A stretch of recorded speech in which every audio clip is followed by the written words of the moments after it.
Okay, so I've come across something kind of interesting and cool with Figma. So, for reference, the other day, the YouTuber by the name of Polyfjord, I believe, I think he's Norwegian. He's a really great 3D guy.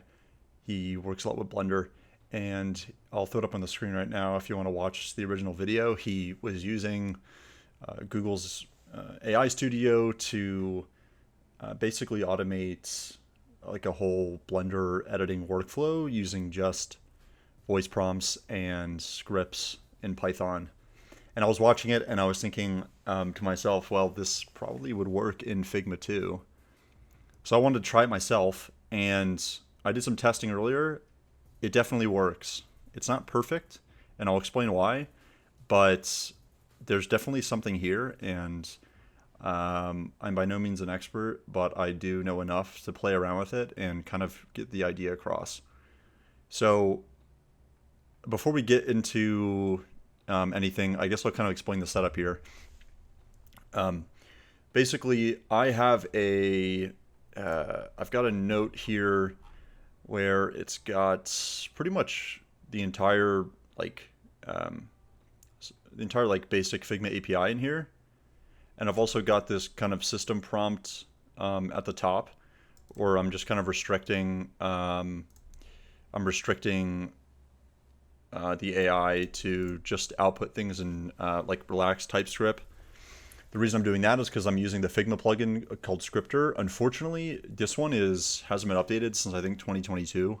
It may or may not be the reason why this breaks sometimes, but I basically just copy and pasted within that note file there. I just copy and pasted the Figma API here. Um, I don't think this is concurrent to the current Figma version, but regardless, like I said, I'm more so just trying to show how this process works. So basically, I've loaded that into Google API or the Google AI, and now I can basically just ask it something, and it will create it in Figma for me. So this will probably break. I'm not going to do any jump cuts. We're just going to play around with this, and so I can get the idea across. Can you create me a frame the size of the iPhone 14 and name it iPhone? So like that's kind of the first issue is sometimes it will if you take too many pauses in your voice prompt, it will stop recording, process it, and then keep recording. So yeah, but I can you can see it created this simple script here. So I go over to Scripter, I can paste that in, and you can see that it literally created me a frame. So let's try editing this. We can actually, let's see, you can see it fragmented the response. So I think, I'm not a developer. I don't know if this works like that. Let's see. It did. Okay. So we've renamed it to iPhone 14. So let's delete that. Let's ask for a new prompt. Can you place 3 equally sized cards within the iPhone 14 frame and give them a drop shadow? We'll hit stop recording and paste this here and run it. Frame not defined. So I did a quick Google search, and it seems like we have to declare the frame as a constant. Let's do that. It looks like from a Google search that we have to declare the frame component as a constant. Can you adjust? So let's try this. Look at that. Okay, so that seemed to work. And it did actually go in and apply a drop shadow to these. So you can do stuff that's pretty cool. Like, let's say, yeah, that looks great. Can you move those cards to the bottom of the frame instead?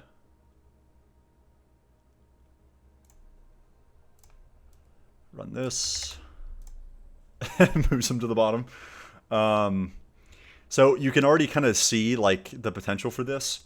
I think I'm using like 1% of this, the kind of the potential for this kind of workflow.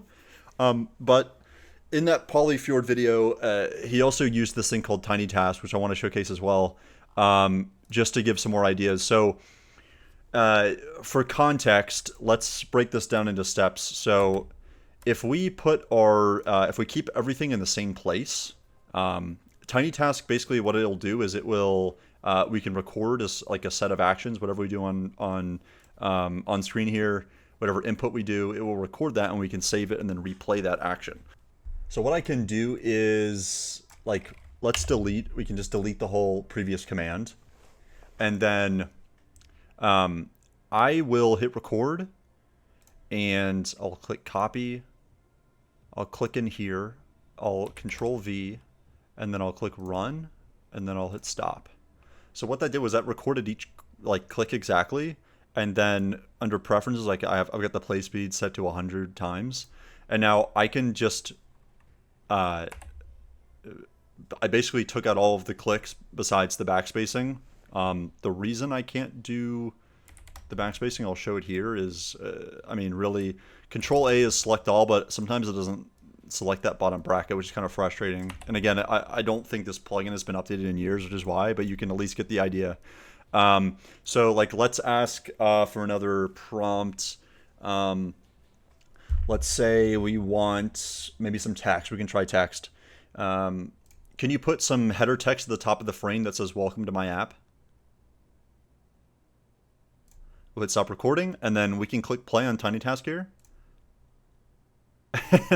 And it just runs it on its own, and because it's at 100 times speed, it's basically instant, which is really cool. And you know, again, there's some stuff that will break, like frame width, like frame not defined. I'll have to reference a little bit more in the API to figure out maybe a workaround for this, some of the errors.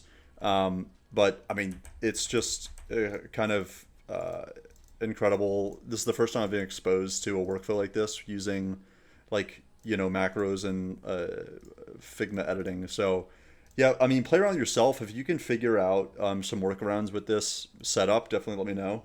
And yeah, have fun with it. Peace.